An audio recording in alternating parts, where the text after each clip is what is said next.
messieurs, bonsoir, bienvenue sur le plateau de l'émission. À votre avis, comme toutes les semaines, nous sommes en direct et vous venez de le constater en public. Nous allons parler emploi ce soir. Le gouvernement fédéral se réjouit de ces chiffres, mais il faut dire que d'autres critiquent en disant que ces emplois sont trop précaires et que même lorsqu'on a un travail, eh bien, on n'arrive pas à nouer les deux bouts en fin de mois. Quelle solution peut-on apporter à cette problématique de l'emploi sur le long terme en Belgique? Eh bien, on va en débattre et je vous présente tout de suite nos premiers invités, ceux qui sont autour de la table. Il y a tout d'abord Christine Mailly, qui représente le réseau wallon de lutte contre la pauvreté, Frédéric Nist, président de l'Union des classes moyennes, Germain Mugemangango, porte-parole du PTB, Vincent Scourneau, député fédéral MR et Christophe Lacroix, sénateur PS. Il y a bien entendu d'autres invités dans le public et je vous les présente au fur et à mesure de cette émission qu'on commence avec Pierre Kroll. Bonsoir Pierre. Ça faisait très longtemps qu'on avait envie de parler emploi et c'est un thème pas toujours facile, il faut bien le dire, sur lequel vous avez déjà dessiné, pas toujours facile de trouver une situation stable. J'ai compris le rapport. 1er mai hier, fête du travail, on parle du travail aujourd'hui. C'était évident. Voilà. On a retrouvé parmi les dessins anciens 2 petits qui vont lancer donc le débat. Voilà, ces jeunes qui essaient d'attraper un CDI, donc un contrat à durée indéterminée. Ça a l'air d'être devenu fort rare. Un peu comme sur le carrousel à la foire, là, tirer la floche, voilà, il serait très content. Et alors évidemment, on peut s'inquiéter pour l'avenir quand on voit voilà, cette évolution. J'ai à peine poussé un tout petit peu la réalité plus loin. La madame qui doit scanner elle-même dans un grand magasin, là, vous savez que ça se fait. Et si ça ne va pas, elle sera aidée par un robot qui lui expliquera. Et qui peut même répondre aux questions. On n'arrête pas le progrès, mais on verra si tout le monde est ravi de ce progrès. Vous dessinez en direct pendant cette émission, Pierre. On découvre vos derniers coups de crayon, puis vous revenez pour un petit mot de conclusion. Bon boulot, à tout à l'heure. On entame cette émission en vous proposant 2 grands chapitres dans le débat de ce soir. Plus d'emploi, dit-on, mais on dit aussi plus de précarité. On essaiera de comprendre cette équation un peu paradoxale dans cette émission. Et puis 2e chapitre, y a-t-il du travail pour tous? Comment tenter d'y arriver? Il y a certaines pistes qui sont lancées, mais sont-elles viables sur le long terme? Voilà pour les 2 grands axes de cette émission. Et pour bien vous permettre de comprendre tous les enjeux du débat que nous allons mener ce soir, voici notre traditionnelle séquence d'introduction. Elle est signée ce soir par Jonas Dadeski.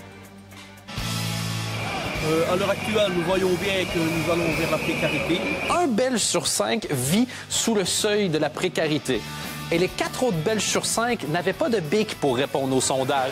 De l'emploi, de l'innovation, de l'investissement au service du travail. Précarité, précarité, précarité. Job, job, job. Voilà dans quoi ils plongent les travailleurs. Nous sommes le gouvernement des travailleurs de Belgique. Faut être flexible. Prêt à servir pour le meilleur et pour le pire. Dans toutes les entreprises qui ont licencié au mois de septembre, les travailleurs avaient accepté la flexibilité. C'est ma vie qui s'écroule, quoi. Le taux d'emploi repart à la hausse. 50% de temps partiel. Le personnel n'en peut plus. Rentre chez soi en pleurant tellement qu'on n'en peut plus. Il y a 10 ans en arrière, on était quand même beaucoup plus de personnel. Les robots remplacent des ouvriers dans les usines, livrent de la nourriture, trient dans les dépôts, animent même dans les maisons de repos. C'est plus agréable pour nous, on est moins fatigué qu'avant. Cela a quand même eu des conséquences négatives sur les salaires. On s'adapte. Et moi je dis le principal, c'est quand même à l'heure actuelle de garder son emploi. C'est comme ça, hein. Tu travailles pas bien à l'école, tu finiras caissière comme la dame. On attend vos réactions tout au long de cette émission puisque nous sommes en direct. Il y a 3 possibilités pour agir et interagir avec nous. Tout d'abord, la page Facebook de l'émission, à votre avis. Je me ferai le relais de vos commentaires pendant ce direct. Et puis, il y a évidemment l'application Echo. En collaboration avec La Libre, nous vous avons posé quelques questions et on découvrira le résultat de vos votes tout au long de ce direct. Et puis enfin, il y a Twitter avec le hashtag à votre avis. En un mot, bien évidemment. On vient de parler des réseaux sociaux et vous savez qu'on a un expert dans ce studio. C'est Nicolas Van Der Biest. Vous avez analysé l'emploi, en tout cas la manière dont on en parle sur les réseaux sociaux. Est-ce que les partis politiques en parlent beaucoup? Alors oui, ils en parlent beaucoup, mais pas de la même manière et pas dans la même intensité. On voit qu'il y a vraiment 2 partis qui se distinguent. Il y a le mouvement réformateur d'une part et d'autre part, évidemment, le Parti socialiste. Après, en préparant cette émission, on a isolé un certain nombre de thématiques autour de l'emploi et on va voir qu'en fait la répartition est la suivante. En premier, nous avons d'abord la fiscalité du travail, notamment avec le dumping. Ensuite, on a tout ce qui est réduction du temps de travail, tout ce qu'il y a aussi au niveau des robots et de l'égalité salariale reste un peu moins discuté. Voilà pour les réseaux sociaux sur l'emploi. Ok, très bien. Bon, on vous retrouve tout à l'heure s'il y a des choses qui se dégagent tout au long de ce débat. Débat qu'on entame tout de suite avec le premier chapitre. On parle de plus d'emplois et on va voir quelques chiffres pour vous permettre de bien comprendre l'importance de l'enjeu. Plus d'emplois, mais on dit aussi qu'il y a plus de précarité. Et ça, évidemment, ça paraît très paradoxal. On va essayer, je vous l'ai dit, de démêler le vrai du faux. Et je vais tout d'abord me tourner vers notre public et vers notre premier invité, Thomas Amico. Bonsoir, merci d'être avec nous. Bonsoir. Vous êtes un jeune travailleur. Je trahis pas un secret en disant que vous avez 25 ans. Vous travaillez, je pense, depuis 4 ans au sein d'une entreprise, d'une société. C'est bien ça. 25 ans, un salaire. Est-ce que vous arrivez à vous en sortir ? Dans ma situation personnelle, où le fait que j'habite encore chez mes parents, que je n'ai pas de responsabilité, oui. Je prendrai la parole vis-à-vis des autres jeunes qui ont peut-être beaucoup plus de mal et n'ont peut-être pas les mêmes chances que moi de vivre encore chez mes parents. Mais vous vivez chez vos parents par choix ou par nécessité ? Par nécessité. C'est-à-dire que vous lancez dans la vie, avoir un appartement, un loyer et donc les frais qui vont avec, c'est impossible aujourd'hui avec un seul salaire. Non, parce que pour mon travail à moi, déjà, j'ai besoin d'une voiture. Déjà, la voiture, ça a un certain prix. Après, pour avoir un emprunt immobilier avec les contrats qu'on a, c'est très difficile de joindre les deux bouts. Donc, si vous voulez dire, aujourd'hui, un jeune qui travaille depuis 4 ans, ce qui est quand même déjà un beau début de carrière, vous dire qu'aujourd'hui, c'est la voiture ou le logement, les deux ensemble, c'est pas possible. Pour quelqu'un qui est seul, je crois pas. Dans le temps, les gens pouvaient se permettre, parce que c'était une autre vie, de n'avoir qu'un seul salaire. Je crois que de nos jours, pour les jeunes, ça va devenir de plus en plus compliqué. Je ne sais pas si ça va aller en s'améliorant. Vous avez l'impression que les jeunes, vos potes, ils ont du mal à trouver un emploi ? Oui, très clairement. Pourquoi ? Parce qu'on leur fait pas confiance assez ? Je crois que ça dépend de l'employeur, je crois bien. Mais déjà, il faut aussi... On ne choisit pas un job, je crois, pour l'instant, on le choisit par nécessité. On le choisit aussi pour avoir une sécurité derrière et pour promouvoir un avenir certain personnellement, quoi. Voilà pour votre point de vue de travailleur. À côté de vous, il y a une dame qui représente ce soir un peu le monde des employeurs. Laurence Sodjens, bonsoir. Bonsoir. Vous venez d'une petite PME, vous employez, je crois, une vingtaine de personnes dans la région namuroise. Oui. Aujourd'hui, c'est très simple. Moi, j'ai envie de vous demander si depuis quelque temps, vous arrivez à créer de l'emploi. J'ai envie de crier oui, parce que j'ai repris l'entreprise en juillet dernier. Nous étions 21 personnes et aujourd'hui, nous sommes 28 depuis ce matin. Donc je trouve que nous sommes en pleine croissance et que donc nous créons de l'emploi tous les jours. Et c'est sûr que c'est pas facile de toujours trouver la perle rare. Alors quel type d'emploi est-ce que vous créez ? Parce qu'on va peut-être déjà essayer de répondre à une question. On dit qu'on crée des emplois, mais que ce sont des emplois qui sont créés de manière beaucoup trop précaire. Je suis assez d'accord qu'on crée des emplois précaires au début et c'est vraiment indépendant de ma volonté.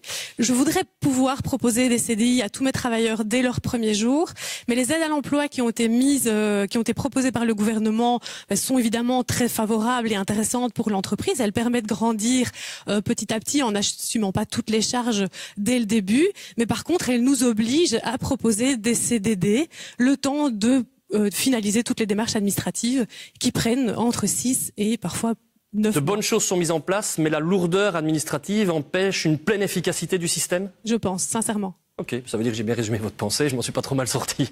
On va regarder quelques chiffres si vous voulez bien. Tout d'abord ceux qu'on a sortis sur l'emploi. Je vais vous demander aux uns et aux autres d'y répondre au moment où ça vous concerne plus spécifiquement. Voilà. 180 000 emplois créés depuis octobre 2014, c'est un chiffre très très important. Et le bureau du plan annonce même 240 000 emplois en plus dans les 5 ans. Germain Mugemangango, vous reconnaissez le bon bilan du gouvernement ? Ce sont quand même des chiffres qui paraissent excellents.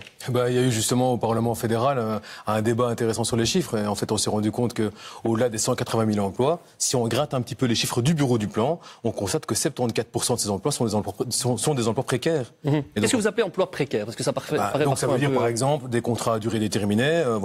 J'ai vu les images tout à l'heure de Caterpillar. Caterpillar, ça veut dire quoi ? Vous travaillez pour Caterpillar, vous travaillez en fait avec des contrats de 6 mois, des CDD de 6 mois, et donc qui sont prolongés à concurrence de 3 ans maximum. Et ensuite, on change de travailleur, vous êtes viré. Et donc ce type d'emploi-là ne permet pas, évidemment, comme d'ailleurs monsieur l'a dit tout à l'heure, ça ne permet pas aux jeunes de construire une vie, de se stabiliser pour pouvoir se construire un avenir. Donc dans ce sens-là, ce sont des emplois qui sont précaires. Et c'est ça que le gouvernement est en train de créer. Impossible de s'en sortir avec un seul salaire pour une famille, nous dit Eleanor sur Facebook, et on relaiera évidemment tous vos commentaires, alors que Pierre Kroll en fait déjà un premier. Christophe Lacroix, autre chiffre. Chômeurs complets indemnisés en Belgique. On est passé sous le cap des 500 000 personnes. C'était plus arrivé depuis les années 80, nous dit-on. Alors je sais que le PS est souvent très critique sur les chiffres de l'emploi donnés par le gouvernement, mais là honnêtement on a un peu l'impression, si ces chiffres encore une fois sont corrects, à moins que vous les contestiez, eh bien que le chômage est vraiment en train de régresser chez nous. Mais il n'y a pas que le PS qui est critique vis-à-vis des chiffres avancés par le gouvernement. Il y a Eurostat, donc l'Institut de statistique de l'Europe, qui dit que la Belgique fait moitié moins bien que les autres pays de l'Union européenne. Nous étions 18e en taux d'emploi en 2014, nous sommes 24e. Derrière nous, il n'y a plus que la Croatie, l'Italie, l'Espagne et la Grèce. C'est le taux d'emploi. Il a augmenté, mais moins fort qu'ailleurs. Hein. Bien sûr. C'est ce qu'on a repéré cet après-midi avec Hugues Angot, l'éditeur de l'émission. Alors, bien sûr, on va nous répéter que nous étions dans une situation déjà délicate et que par conséquent, c'était plus difficile de remonter par rapport à d'autres. Mais il n'en reste pas moins vrai que des pays comme l'Autriche, le Luxembourg, l'Allemagne font beaucoup mieux que nous. Mais ce qui est surtout important aussi de dire, c'est que le professeur Persman de l'Université de Gand, qui n'est pas affilié à une section du Parti socialiste et qui est loin d'être un bolchevique, prétend lui-même que finalement les mesures comme le tax shift que le gouvernement fédéral vend et qui coûte bien cher, 4 milliards d'euros pour essayer de trouver une solution à l'emploi, eh bien finalement la Belgique profite de l'amélioration de la conjoncture internationale. Puisque nous sommes un petit pays, le marché intérieur est très petit, ça veut donc dire que nous sommes surtout susceptibles d'évoluer en termes d'emploi grâce à l'exportation. Et l'exportation remonte parce que la crise est en train de cesser. Restons justement sur cette question alors de l'emploi. On l'a dit, hein, la Belgique, effectivement, Vincent Scourneau est passé de 18e des pays de la zone euro à 24e en 2018. On a raté quelque chose, il y a quelque chose qui nous a échappé, vu qu'on n'a pas réussi à progresser aussi bien que les autres. On voit d'ailleurs le chiffre là à l'écran en ce moment. Écoutez, je pense qu'on avait un passif qu'on est en train de récupérer. Il faut aussi dire que le Bureau du Plan prévoit 40 000 emplois supplémentaires pendant 6 ans. C'est près de 250 000 emplois. Que le tax shift à lui seul se traduit au travers d'un calcul de la Banque nationale pour plus de 50 000 emplois. C'est conséquent. C'est conséquent. Ça traduit une action du gouvernement qui a été enclenchée et qui va crescendo depuis 4 ans. Aujourd'hui, les chiffres sont là, ils sont prometteurs. Nous nous réjouissons du travail accompli. Et vous êtes d'accord avec le fait qu'on crée trop d'emplois précaires, des jobs finalement de quelques jours, de quelques semaines, de quelques mois pour les meilleurs? Vous savez, j'ai bien entendu les discours qui ont été faits un peu partout par l'opposition hier à l'occasion du 1er mai. Ces discours relevaient d'une certaine fébrilité caractérisée ces derniers mois. Allez, mais je vais prendre alors un exemple concret qui ne vient pas de l'opposition. Allez, c'est une téléspectatrice qui nous envoie ça sur Facebook. Mon fils a eu 4 contrats de 6 mois. Puis après, on lui a dit merci, mais on engage un autre pour toucher la prime. Bien sûr. Ces contrats à répétition de 6 mois, ça donne pas vraiment confiance en l'avenir et c'est difficile de construire des projets. Tout d'abord, vous devez savoir que dans ces contrats dits précaires, tout d'abord, près de 90% sont des contrats qui concernent des travailleurs engagés dans un travail à plus de 2/3 temps. Donc ça n'est pas si précaire, et que dans ces contrats, plus de 30% sont engagés par la suite au travers d'un CDI, pérennisent la fonction dans l'entreprise. Et donc par voie de conséquence, l'employeur, il est dans un mode contractuel. Il engage quelqu'un, si cette personne lui convient parfaitement bien, et Madame le disait tout à l'heure, elle peut à ce moment-là proposer un CDI. Bien sûr. Alors finalement, c'est pas si mal ça, Christophe Lacroix. Si finalement les 2/3 c'est du 2/3 temps, c'est déjà un bon début. C'est en tout cas ce qu'on lit aussi parfois. C'est pas si mal de commencer comme ça. Évidemment, on peut parler chiffres longtemps, mais moi j'aimerais quand même bien parler au-delà des chiffres, de la vie des gens. Et ce que je constate dans la rue lorsque je rencontre des gens, c'est que les gens me disent qu'ils ont de plus en plus difficile à nouer les deux bouts, parce que les salaires n'ont pas augmenté de manière comparable à d'autres pays européens, et qu'on doit cumuler différents emplois. Et quand j'entends le Premier ministre Charles Michel dire job, job, job, j'ai l'impression qu'effectivement aujourd'hui, pour avoir un salaire décent, il faut avoir 3 emplois. Et souvent, je constate qu'à côté de l'emploi que l'on peut décrocher, on essaie d'avoir une activité complémentaire au détriment de sa vie familiale, de sa vie de loisirs, pour essayer simplement de s'en sortir. Un couple de la classe moyenne, un instituteur, marié à un ouvrier, une institutrice, marié à un infirmier, eh bien c'est 3 000, 3 500 euros net par mois, et avec ça, on n'arrive même plus à faire un emprunt pour une maison, à s'occuper de ses enfants, à acheter une voiture et à avoir un peu de loisirs. Donc effectivement, nous allons à rebours. Alors, on va voir un petit peu justement quelle est la situation de précarité, puisqu'on dit qu'elle est en train d'augmenter en Belgique et a fortiori au sud du pays. 2 commentaires Facebook encore, celui de Brigitte. Si je gagne moins de 1 200 € par mois, il ne faut pas oublier que le loyer prend 1/3 du salaire. Et pour Carlo, oui, je gagne plus, il le reconnaît, puisqu'effectivement, il y a eu des efforts au niveau des salaires, mais les coûts fixes ont augmenté. On s'est demandé, et on vous a demandé, ce que vous pensiez de cette politique de l'emploi en Belgique. Regardez ce que vous nous avez répondu sur l'application Echo avec déjà plus de 400 participants. Je rappelle que ceci n'a pas valeur de sondage, mais on voulait un tout petit peu cerner vos opinions. 1 sur 10 pour 1 téléspectateur sur 5 néanmoins, et on constate quand même que les cotes les plus hautes sont en bas de liste. Encore une fois, ceci ne traduit qu'un sentiment. Qu'en pensez-vous, vous, dans la rue? Nous nous sommes rendus à Ciné. Stefano Barattini vous a posé la question. Votre regard finalement sur ces jobs ou flop. Regardez. Est-ce qu'en Belgique c'est possible aujourd'hui, en 2018, de vivre avec un seul salaire? Je pense pas, non. C'est très très compliqué. Absolument pas possible. Certainement pas. Pour moi, c'est pas facile. On a une voiture à rembourser, on a une maison à rembourser, ce serait très difficile. Parce que je dois assumer mon fils.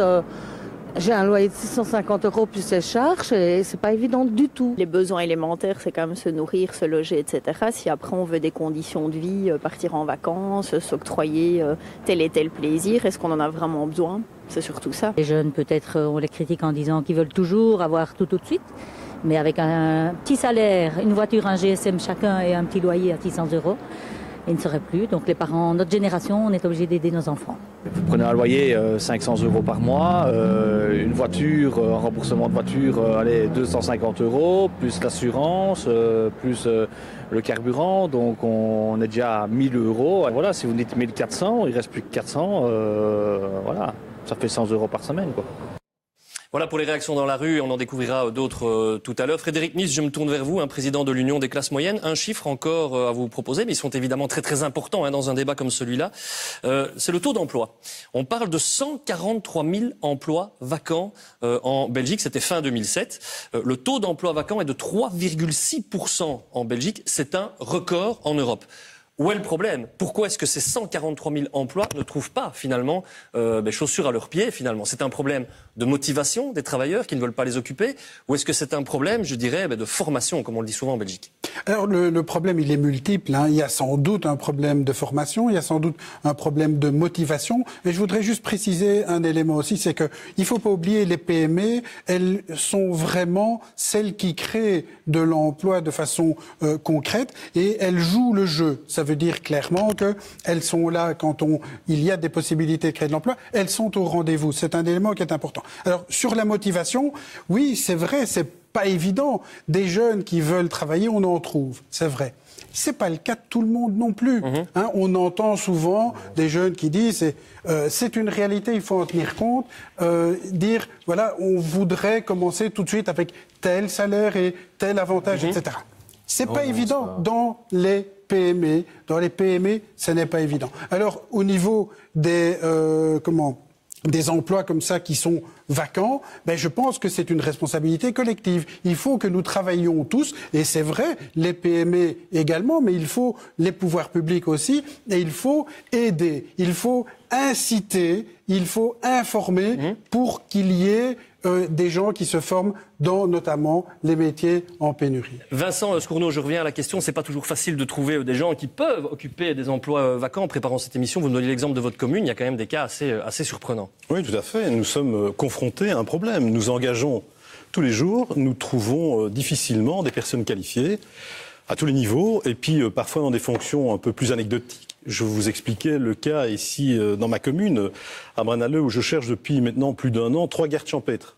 C'est une fonction plutôt sympathique, dans un cadre sympathique, qui peut être bien rémunéré, avec une certaine souplesse au niveau de l'horaire.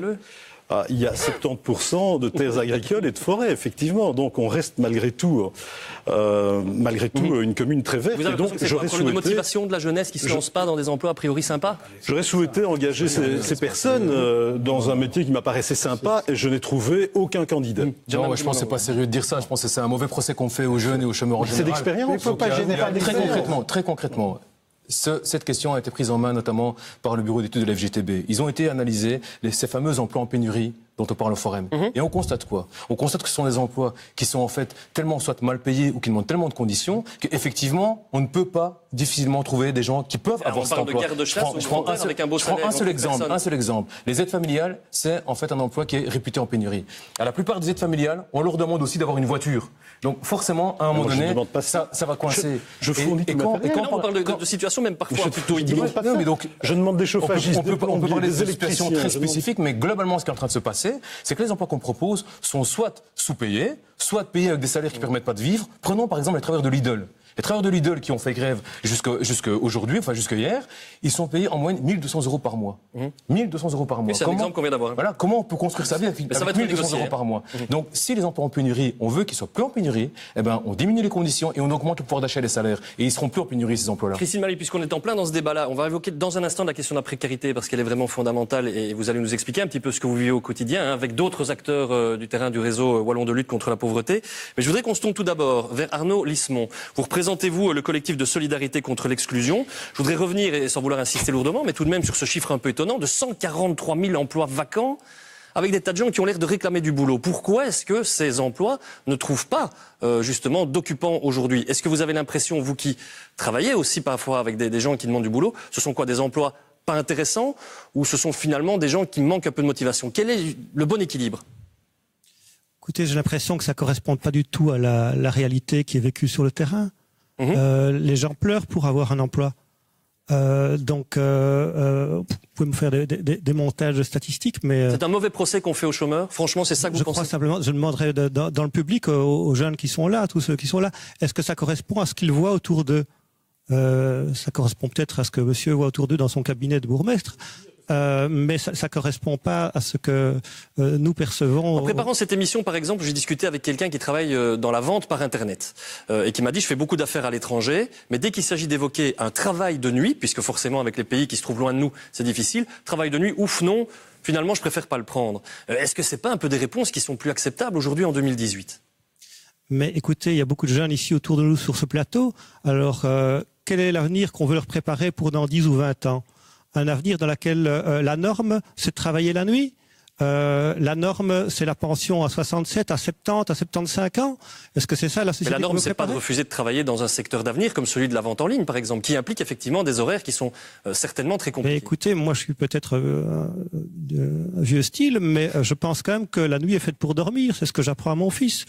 Les hommes sont que le travail de nuit, c'est pas un travail normal. Ben, je pense que le travail de nuit, c'est normal dans un hôpital.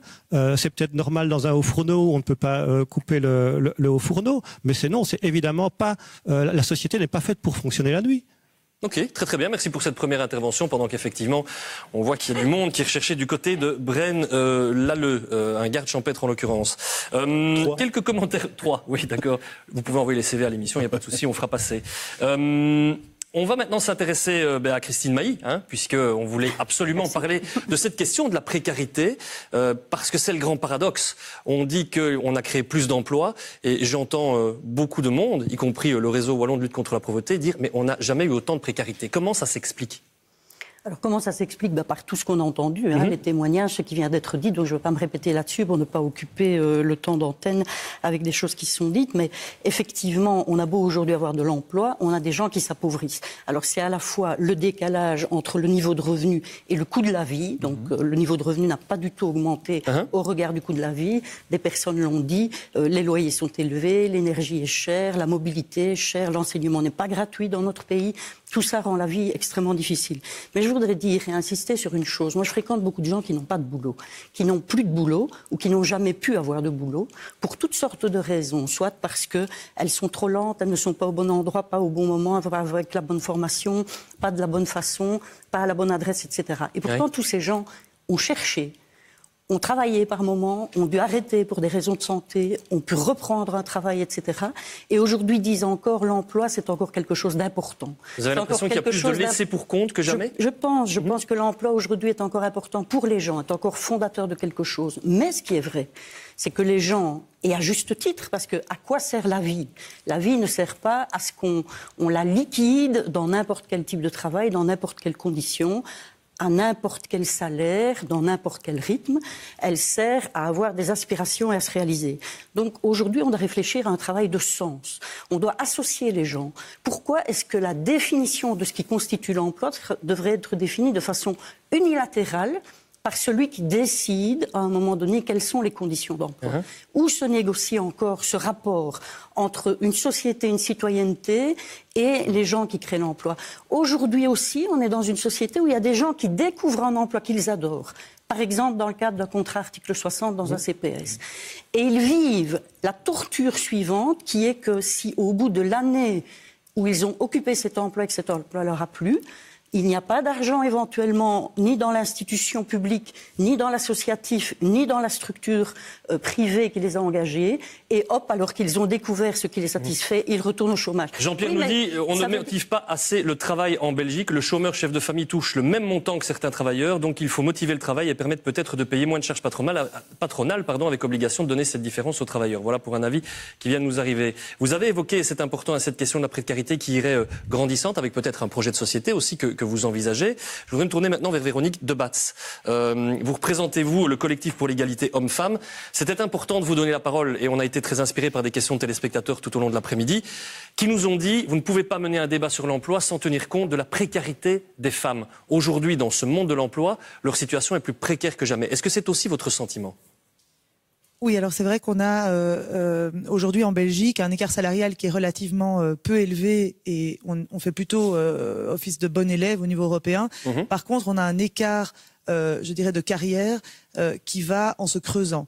Et donc, on remarque qu'on a aujourd'hui un écart qui se creuse entre, d'une part, des emplois stables, bien rémunérés, avec des secteurs qui offrent des possibilités de promotion, qui sont très valorisés et dans lesquels les hommes sont surreprésentés.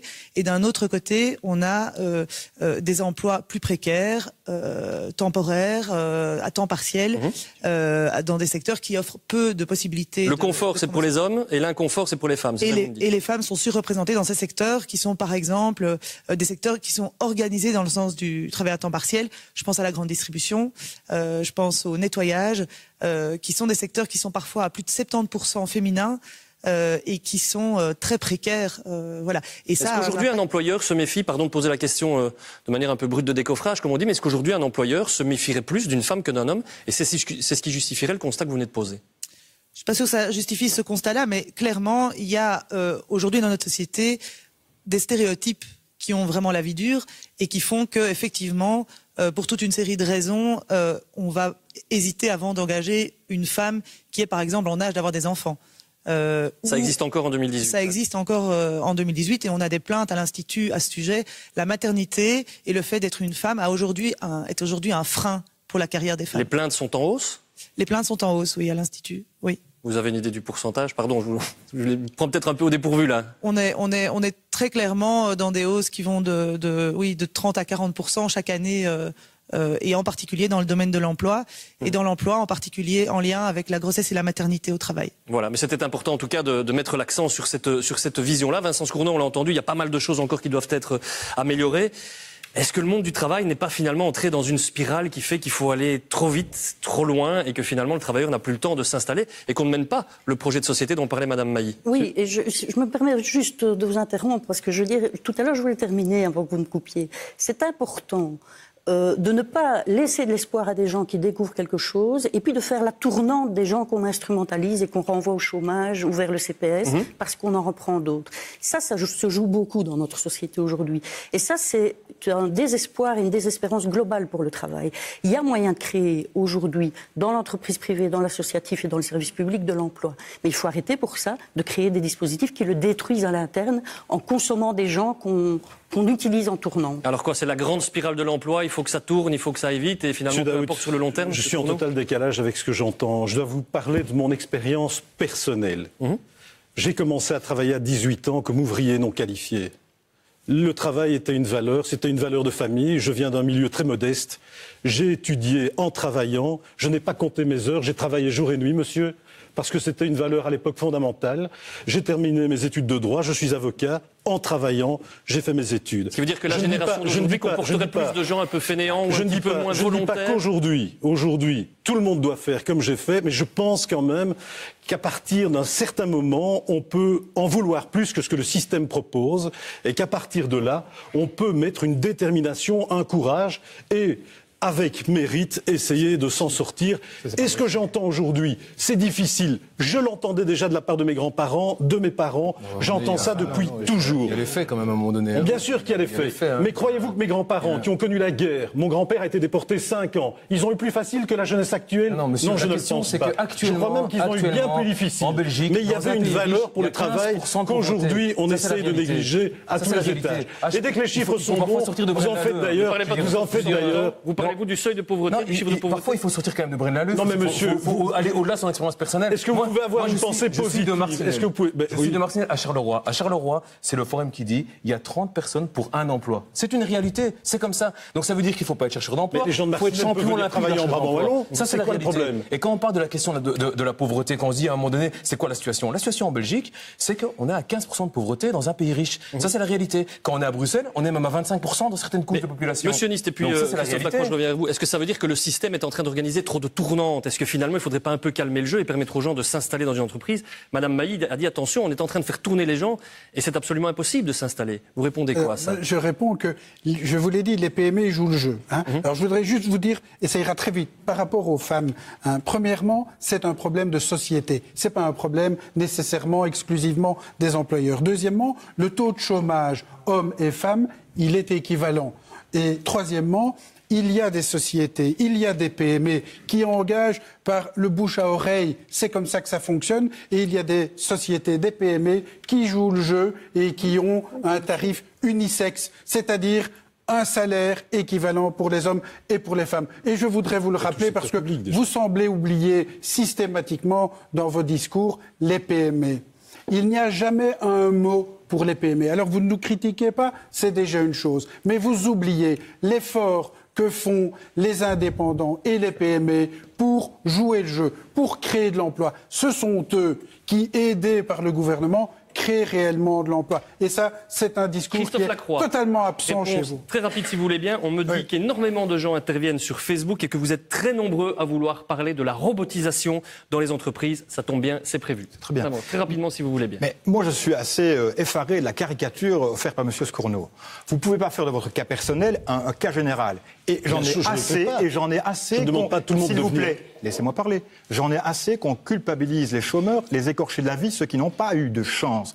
Mais où je suis d'accord avec vous, monsieur Nist, c'est qu'il faut davantage aider les PME.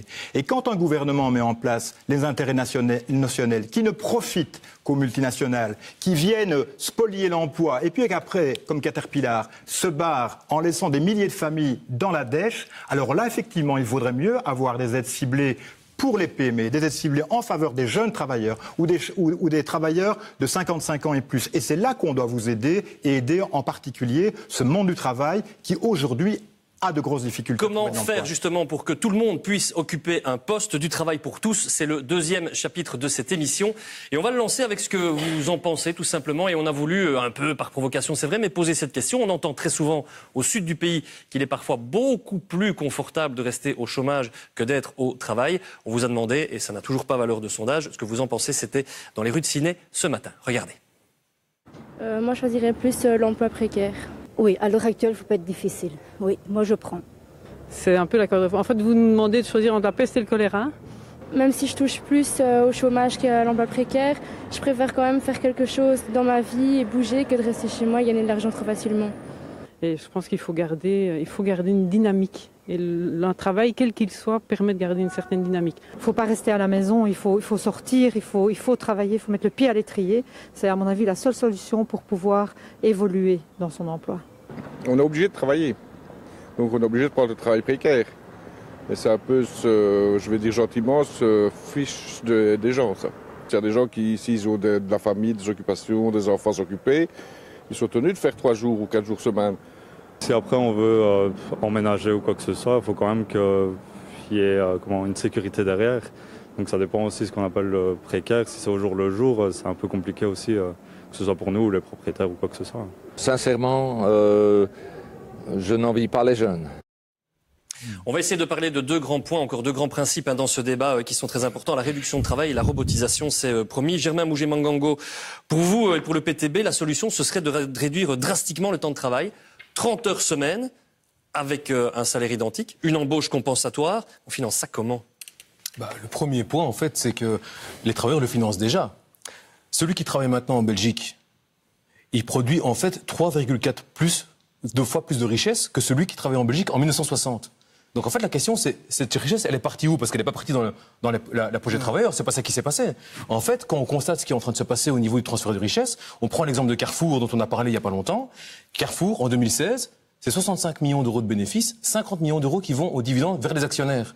ING, c'est la même chose. Il faut réguler ça ? Oui, bien sûr. ING, c'est 739 millions d'euros de bénéfices, 720 millions d'euros qui vont aux actionnaires. Donc, en fait, en quelques dizaines d'années, on a vu quoi ? Un transfert massif vers les actionnaires qui ont déjà effectivement les poches pleines. Mais finalement, il y a plus de dividendes pour les actionnaires. Tout à fait, exactement. Donc, en fait, d'une part, il la finance déjà. Et le second élément, c'est quoi ? Vous l'avez dit, hier, c'était le 1er mai. Okay ? Le 1er mai, c'est notamment la commémoration de toute la lutte qui a été menée pour la journée des 8 heures.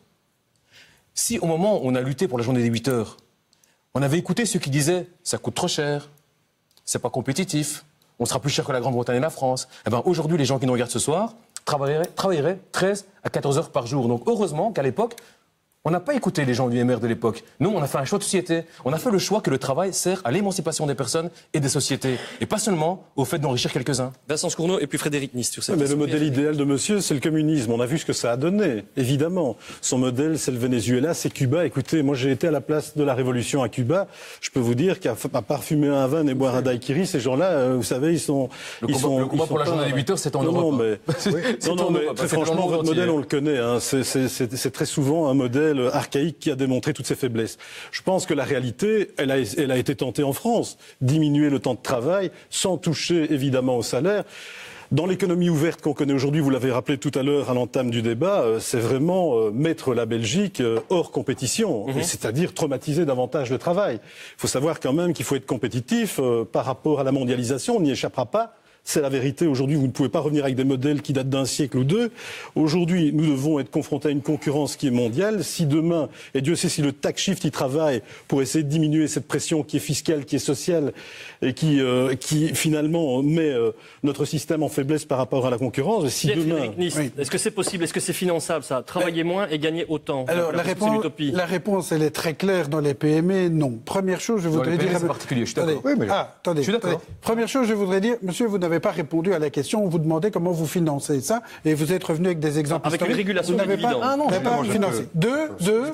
C'est toujours les mêmes discours. On parle d'actionnaires, on parle de dividendes, on parle de taxes sur les multimillionnaires, etc. On ne parle pas de la problématique de ceux qui créent réellement de l'emploi, c'est-à-dire les PME. Alors vous dites maintenant, ah oui, il faudrait peut-être quelque chose de particulier. Nous sommes contre la réduction collective du temps de travail avec maintien du salaire et embauche compensatoire. Dans les PME, c'est niet, c'est impossible, ça ne marche pas. Deux points par rapport à ça. Monsieur a raison là-dessus. Laissez-moi terminer. Monsieur a raison là-dessus sur les PME, c'est évidemment une toute autre méthode d'application. C'est évident. Mais vous avez dit que vous étiez d'accord avec ça. Continuez. Si nous sommes sur une réduction individuelle, ça c'est important, sur une réduction individuelle. Et je suis convaincu que si on réduit le temps de travail, il faut accepter de réduire le salaire. Et on peut imaginer peut-être... Réduction du temps de travail, salaire équivalent, c'est ma question. Pour avancer dans le débat, c'est impossible pour vous. C'est impossible dans les PME. C'est clair. Je voudrais qu'on demande l'avis. Je viens chez vous dans un instant, Christophe Lacroix, puisque vous avez testé pratiquement cette mesure à l'époque où vous étiez ministre wallon, et on est évidemment impatient de savoir ce que ça a donné.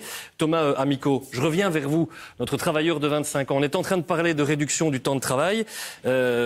Travailler moins et gagner un petit peu moins, pour vous, ce serait jouable ? Impossible. Pourquoi ? Impossible, clairement, pour tout ce que j'ai cité là tout à l'heure en début d'émission. C'est que pour les jeunes, pour leur futur, que ce soit un logement, la voiture et tout ça, même une vie de famille, je crois que c'est pas possible. Mais quand on dit diminution du temps de travail pour le même salaire, est-ce que les nouveaux contrats à ce moment-là seront des contrats aussi précaires ? Ça, je voudrais poser la question aux personnes qui sont sur le plateau. Et vous voulez la poser à qui ? Allez-y, faites-vous plaisir. Si tout le monde pouvait me répondre, ça serait sympa. Oui, ça, on n'aura pas le temps. Ça, franchement, ça va pas être possible. Mais donc, vous parlez de quoi? De contrats qui seraient des contrats plus sûrs s'ils ont une réduction de temps de travail? Mais c'est madame qui représente le secteur de l'emploi qui va vous répondre. Qu'est-ce qu'il est possible de créer demain, finalement, en matière de contrat de travail? Mais j'ai envie de dire qu'il est possible de créer tout ce que l'on souhaite et tout ce que le travailleur souhaite. Je ne pense pas qu'une entreprise soit capable d'assumer une réduction de temps de travail à coût équivalent. On l'a tous très clairement dit, on est tous d'accord sur le fait que pour les PME, et j'en suis une, c'est impossible. Il ne faut pas oublier que les PME, c'est quand même 95% du tissu économique et que l'actionnariat des grandes structures ne se trouve pas forcément en Belgique. Donc on peut prendre des mesures, mais elles vont se limiter à une population très minime de travailleurs en Belgique et en plus pas sûr de pouvoir financer selon vos idées parce que les capitaux ne sont probablement pas ou en toute minorité sur le sol belge. Je voulais juste réagir parce que dans mon entreprise, donc chez Burogest, nous sommes 28 travailleurs, nous sommes 26 femmes et on fait attention à la qualité de travail de chacune et je viens d'un secteur, le secteur des technologies où majoritairement des hommes et des contrats de travail à temps plein et chez Burogest, j'ai découvert des contrats de travail de 20h, 23h, 25h, 28h, 30h et c'est une demande des travailleurs, c'est une demande des travailleuses en l'occurrence qui goupillent, qui combinent leur vie privée, leur vie professionnelle. Dans la majorité des cas, elles sont en couple et donc évidemment ça aide, mais c'est un choix de vie. Exemple très concret que vous venez de donner, vous allez recevoir plein de CV demain, faites-moi confiance, vous allez voir, ça marche pas mal. Christophe Lacroix, je l'ai dit, vous avez, à l'époque où vous étiez ministre wallon, mis en place cette question de la réduction du temps de travail.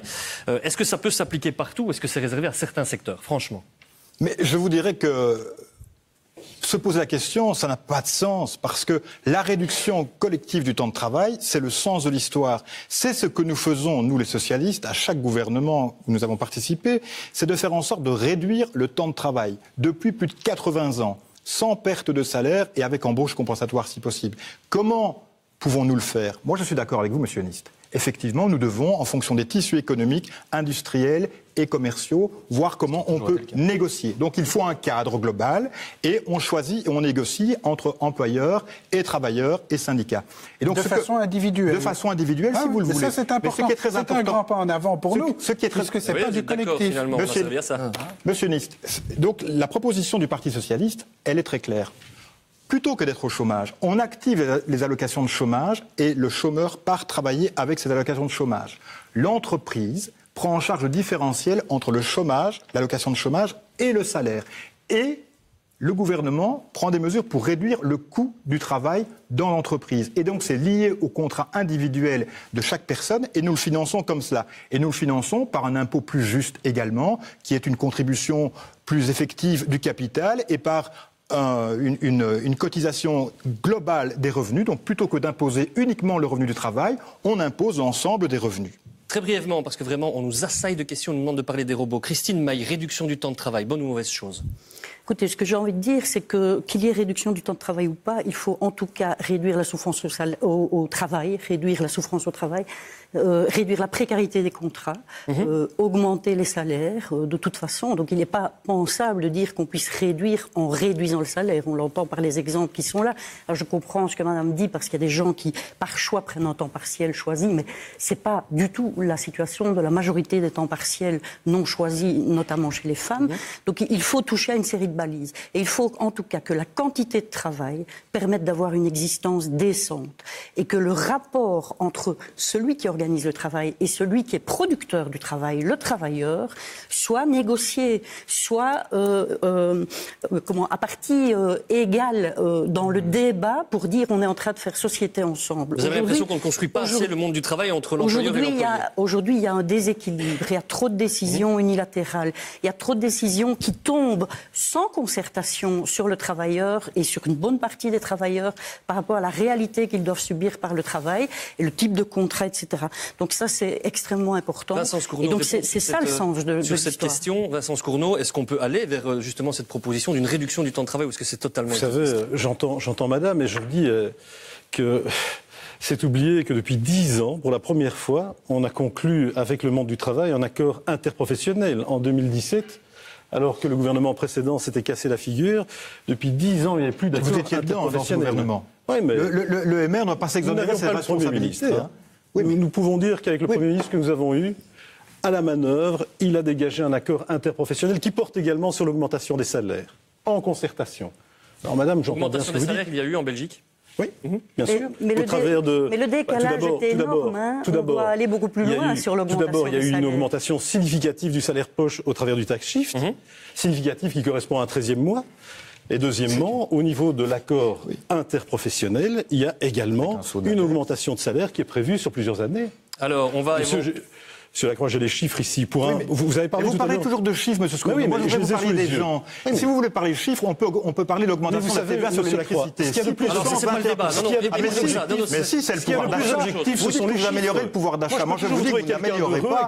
Vous n'améliorez pas. Vous ne l'améliorez pas le pouvoir d'achat. Les problématiques du pouvoir d'achat, ça vous êtes formé, il y a eu une augmentation. Reconnaissez quand même que c'est... Bien sûr, mais il ne le reconnaît pas. Ce qui est le plus objectif, c'est vous dites que tout va mieux. Moi, je serais curieux de savoir. Je vous dis que le salaire poche s'est renforcé grâce au tax shift de manière significative. D'accord. Pour un salaire brut de 3 000 €, vous avez un renforcement, c'est un 13e mois, qui est de 150 €. C'est le pays de Candide, la Belgique. En tout cas, c'est un pays qui s'améliore, effectivement. Alors, je vais retourner dans le public, parce qu'évidemment, on aime bien donner la parole aussi aux acteurs de terrain. J'en vois deux qui trépignent, ils ont été très sages depuis le début, donc je vais arriver vers eux. Mais tout d'abord, monsieur Lismont, rapide intervention sur ce que vous venez d'entendre. Il y a des choses qui vous choquent ? Je crois d'abord que la réduction de temps de travail collective et sans perte de salaire, elle s'est faite en Belgique essentiellement, en tout cas après la Seconde Guerre mondiale, entre les années 50 et la fin des années 70. On est passé de 50 heures de travail par semaine à environ 40. Ça s'est fait sans détruire l'emploi et les PME. Donc je pense que des réductions de temps de travail sont possibles et sans détruire l'emploi. La dernière réduction... Mais en détruisant peut-être le niveau de vie de ceux qui vont justement réduire leur temps de travail. C'est ce qu'on vient d'entendre. Non, toutes les réductions collectives de temps de travail sont faites sans perte de salaire. Hein, on vient de dire que c'était difficilement finançable. Alors... difficilement finançable, c'est des choses qui doivent se programmer. Le point est de savoir, est-ce que c'est plus réaliste comme société de rester avec 20% de la population active au chômage. Et je dirais pour les PME, il faut voir la question du coût du travail, c'est une chose, mais de l'autre, quand vous avez 20% de personnes au chômage au CPS, ces personnes-là, elles ne remplissent pas votre carnet de commandes. Elles ne font pas tourner l'activité économique. Donc je crois qu'il ne faut pas uniquement avoir une politique de l'offre, mais aussi une politique de la demande. Madame Debasse, question très très concrète. Une réduction du temps de travail, on clôture ce chapitre-là là-dessus. Est-ce que ce serait encore plus préjudiciable pour les femmes qui sont déjà en difficulté dans le secteur du travail ? Oui, alors je vais répondre en disant que on va pas se positionner ici nous sur la question d'une réduction du temps de travail. Par contre, on remarque que elle existe en fait et elle est prise principalement par les femmes puisqu'une salariée sur deux aujourd'hui travaille à temps partiel. Et alors évidemment, on peut dire que c'est un temps partiel choisi, mais dans quelle mesure, à partir du moment où on dit que c'est pour des raisons de conciliation, il s'agit d'un vrai choix parce qu'on n'a pas de crèche, parce que voilà. En général, pourquoi un homme choisit un temps partiel ? C'est parce qu'il veut le combiner avec une formation, avec un autre boulot. Voilà, donc les raisons sont pas les mêmes. Il y a vraiment une dimension de genre qui est importante là et qui fait que le temps partiel chez les femmes est problématique et il a des impacts vraiment importants sur la précarité. Bon, alors si je ne veux pas être vilipendé par tous ceux qui nous regardent et qui nous suivent sur les réseaux sociaux, il faut que j'avance. On va parler maintenant de la taxe robot. On parle de toute autre chose évidemment, mais on le sait, de plus en plus d'entreprises font appel à de plus en plus de machines, de robots, et certaines personnes ont émis l'idée de taxer ces entreprises qui remplaçaient des emplois d'êtres humains par des robots. On vous a posé la question en collaboration avec la Libre via l'application Eco. Taxer les entreprises qui utilisent des robots, vous êtes pour ? À 63%. C'est un chiffre, Pierre-Frédéric Nice, qui demande quand même une petite explication. Une taxe robot pour les entreprises, ça serait une taxe en plus. Est-ce que ça serait acceptable à vos yeux ? Alors, a priori, vous savez que les contribuables, les PME notamment, ne sont pas pour des nouveaux impôts. Là, je pense que c'est très clair. Alors, je pense que le débat, il est beaucoup plus profond. La transition vers l'intelligence artificielle, vers les robots, elle va nous arriver tous en pleine figure si on ne prend pas le devant. On ne va pas pouvoir y échapper. Et il y a d'autres pays qui seront beaucoup plus loin que nous.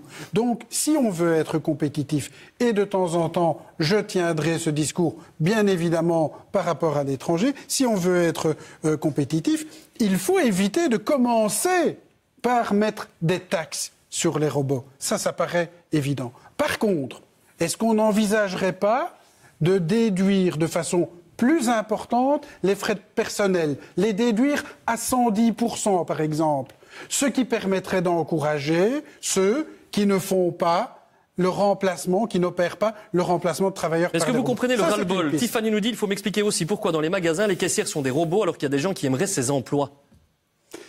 Oui, mais attendez, on est avec l'intelligence artificielle, avec le développement, on est avec des métiers qui vont être créés, d'autres qui vont probablement disparaître, probablement moins que ce qu'on dit, hein, mais des métiers qui vont être transformés, et nous voulons, à l'UCM, rebondir et nous voulons voir ça de façon positive. Alors oui, il y aura sans doute des pertes d'emploi. Je n'en disconviens pas. Mais essayons tous de regarder dans la même direction parce que sinon, on se fera tous déborder. Christophe Lacroix, Pierre-Frédéric Nice n'est donc pas vraiment favorable à une taxe robot, et vous?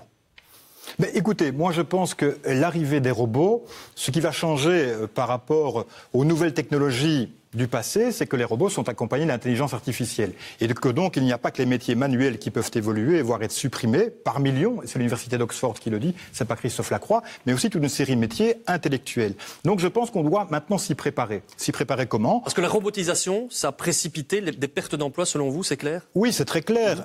Toutes les études un peu sérieuses le disent. Et des emplois qualifiés et peu qualifiés, voire pas du tout qualifiés. Et donc on ne peut pas laisser les gens dans l'expectative et dans les difficultés. Donc ce qu'il faut faire, c'est repenser le modèle fiscal des entreprises. Et donc je crois qu'effectivement, taxer les robots en plus de la fiscalité qui existe aujourd'hui sur ces entreprises, ça ne va pas. Donc on doit réinventer un modèle de fiscalité et notamment envisager les robots comme étant un facteur d'augmentation de la plus-value que peut faire l'entreprise, et à partir du moment où il y a une plus-value, on peut la taxer. Parce qu'il y a quand même un avantage important pour l'entreprise d'avoir un robot. Un robot, c'est jamais malade, ça travaille 7 jours sur 7, ce n'est pas syndiqué, ça ne prend pas de congé. Tombe en panne, hein. Donc ça tombe en panne, mais vraiment, c'est quand même un gros avantage. Donc je crois qu'on doit faire un nouveau pacte social et un contrat social entre nous, comme on l'a fait pour la sécurité sociale. C'est fondamental que les employeurs, les travailleurs, les syndicats et le gouvernement se mettent à table et arrêtent de s'invectiver. Il faut repenser un modèle. Et c'est très important de le faire parce que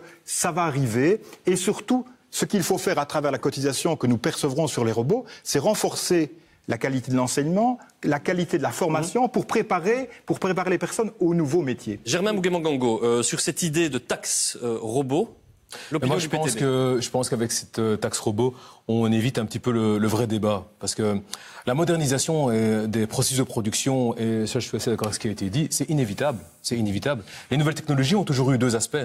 Soit elles ont eu un aspect justement de faciliter le travail aux travailleurs, soit elles ont eu un aspect d'être utilisées uniquement pour le profit de quelques-uns. Et donc ce débat, il est... Dans ce deuxième cas-là, est-ce qu'il faut instaurer une taxe robot? Donc dans ce deuxième cas-là, si effectivement il y aura des plus-values ou des surprofits qui vont être provoqués par le fait qu'on adapte des nouvelles technologies, ça doit revenir à la société via l'imposition. Et là, on a un problème. On a un problème en Belgique. On a créé toute une série de mécanismes fiscaux. Tous les partis traditionnels ont créé des mécanismes fiscaux pour les multinationales, pas pour les PME, c'est très différent, pour les multinationales, à tel point que les 50 plus grosses boîtes en Belgique payent en moyenne 1% d'impôts. Et donc ça, dans ce sens-là, le vrai débat qu'on doit avoir maintenant, c'est comment on a une fiscalité qui est juste vis-à-vis des multinationales, tenant compte par rapport à cette évolution technologique. Tout à fait. Cécile Mailly. L'évolution technologique, elle avance et elle est inévitable. Moi, ce que je pense, c'est que il faut revoir cette fiscalité globale des entreprises et il faut investir dans la société parce qu'en même temps qu'on est en train de robotiser, et tant mieux quand on robotise pour remplacer des métiers qui cassent les gens en 10 ans de travail. Hein. Moi, je suis d'accord avec ça, hein, quand c'est pour remplacer des métiers d'instructeurs. Mais on sait qu'il y a des robots dans le monde intellectuel, le monde scientifique, le monde de la médecine. Mais il faut organiser les choses pour que les personnes qui n'ont pas d'emploi à cause de cette robotisation ne soient pas les victimes du système et qu'on ne leur fasse pas porter la responsabilité que leur emploi disparaisse. Et donc investir en quantité dans tous les métiers des relations humaines. On en a besoin à mourir. On a besoin de métiers dans les relations humaines, dans l'enseignement, dans le vieillissement, dans la petite enfance, dans l'environnement de proximité, dans la production alimentaire de proximité, etc. Et donc on doit pouvoir organiser des flux financiers équilibrés pour une société vivant en harmonie et que tous les citoyens puissent être contributeurs en participant à l'économie réelle parce qu'ils seront dans des conditions de travail. Et il y a un lien intime entre la robotisation et cette réalité-là. On a beaucoup réagi notamment sur cette question de la robotisation. Est-ce qu'il y a d'autres choses sur lesquelles nos internautes ont réagi ? Oui, il y a plusieurs thémas. C'est-à-dire, il y en a un, par exemple, des indépendants qui sont sans filet, ils n'ont pas dit sécurité. Il y a aussi la problématique de l'inflation. plutôt que celle de l'emploi. C'est-à-dire qu'en fait, comme il y a de l'inflation sur les produits, les salaires ne permettent plus de payer les produits. Et donc, c'est ça le vrai problème. Et enfin, un petit dernier, c'est le travail une fois qu'on a 50 ans et qu'on est licencié. Donc, les difficultés évidemment de rebondir et de retrouver du travail. Laurence Sodjens, je l'ai dit donc, vous employez presque 30 personnes donc maintenant en région namuroise. Je voulais vous poser la question de savoir si aujourd'hui la robotisation, c'était un passage obligé. Ça va jusqu'où la robotisation? Qu'est-ce qu'un robot fait aujourd'hui, par exemple, dans l'accueil à la clientèle? Dans notre secteur d'activité, notamment donc dans l'aspect secrétariat et télésecrétariat, on commence à voir des secrétaires virtuels qui donc des écrans qui sont à l'accueil des entreprises et qui permettent d'interagir avec le visiteur en lui posant des questions, en étant même en faisant preuve d'empathie. C'est un plus ou c'est un moins dans la vie d'une entreprise selon vous? Moi, je pense que c'est un moins. Je suis fondamentalement convaincue de la valeur humaine et que nous sommes une société humaine. Et donc, je me battrai jusqu'au bout pour préserver l'emploi. Mais on s'y prépare. On sait que dans très peu d'années, dans 2 ans, dans 5 ans, certaines de nos activités seront remplacées par des robots. On n'aura pas le choix? Je ne pense pas. Le train est en marche, il faudra composer avec, il faudra se réinventer. Et ça, je crois que c'est la force probablement de la Belgique et de notre structure économique de petite structure où on va pouvoir être agile par rapport Très rapidement, Monsieur Amico, vous avez peur, vous, d'être un jour remplacé par un robot parce que justement, il tombe pas malade, il est sympa, il fait pas grève Moi, je suis un peu pareil, donc je tombe jamais malade. Vous êtes sympa. Mais je suis pas contre l'IA et l'intelligence artificielle. Je crois que c'est effectivement l'avenir. Par conséquent, il y aura forcément des pertes de travail. Mais d'un côté, il y a aussi tout le travail qui est fait derrière la robotisation, ce qui est la programmation, la maintenance des appareils et tout. Donc je suppose qu'il y aura aussi des emplois qui vont peut-être être créés de ce côté-là. Mais vous n'y voyez pas, vous, vraiment une source d'inquiétude, de chaos dans le monde de l'emploi? Personnellement, je suis électro-automaticien, donc je peux aussi m'occuper de robots. Ah ben voilà, vous avez déjà préparé l'avenir. La semaine prochaine, c'est R2D2 qui vous présentera cette émission. Je plaisante. Pierre Kroll, on va conclure avec vous. Bon, ben vous étiez inspiré, manifestement. Il y a plein de robots qui nous ont regardés. Oui. Il m'a marqué celui-là, oui. Qui ne sont pas passés. Je remontais jusqu'à Adam et Ève qui devraient trouver du travail. Enfin voilà. Mais non, puisque vous avez choisi de terminer sur les robots et que les robots, on dit avec l'intelligence artificielle, même de l'empathie, j'ai entendu, pourraient remplacer un peu tous les métiers. Moi, j'ai imaginé aussi celui-là. Je ne sais pas si vous le reconnaissez. Voilà, peut-être un jour, on aura des robots ministres. Il faudra le dédicacer. Si c'est pour répéter la même chose tout le temps, il y a des robots qui savent le faire. Hein. Merci à vous, Pierre. On va clôturer tout doucement cette émission avec tout d'abord la une de Moustique, comme toutes les semaines. C'est un dossier que je vous recommande particulièrement parce qu'il est très très important dans le contexte actuel. C'est l'alimentation en question. C'est un dossier qui ne manquera pas de vous interpeller. Je vous en conseille sa lecture. Ce que je vous conseille aussi de faire si vous voulez assister à notre émission, c'est de nous envoyer un mail à votre avis @rtbf.be. Voilà l'adresse, elle s'affiche en bas de l'écran. Vous pourrez visiter la RTBF, manger un morceau et puis assister à l'émission comme l'ont fait ce soir des élèves de Pepinster. De Pepinster, on dit Pepinster. C'est un peu comme Publifin et Publifine, on ne sait jamais vraiment. Bref, on mènera un débat aussi là-dessus sur les prononciations. Merci à vous de nous avoir suivis en télévision ou sur les réseaux sociaux. Je vous souhaite une très bonne nuit et je vous dis à la semaine prochaine.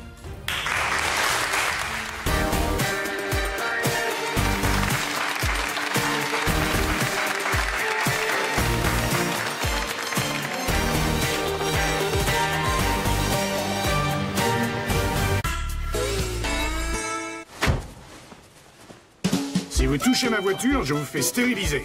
Castré. Pour l'amour du ciel, coupez-leur les cheveux, habillez-les en garçon. Est-ce que ce que vous allez dire vaut vraiment ce que je pense vous répondre? Il y a 1 million de raisons de détester cet homme grossier, égoïste, jusqu'au jour où... Je voudrais que tu t'occupes de ma fille. Tu as une fille?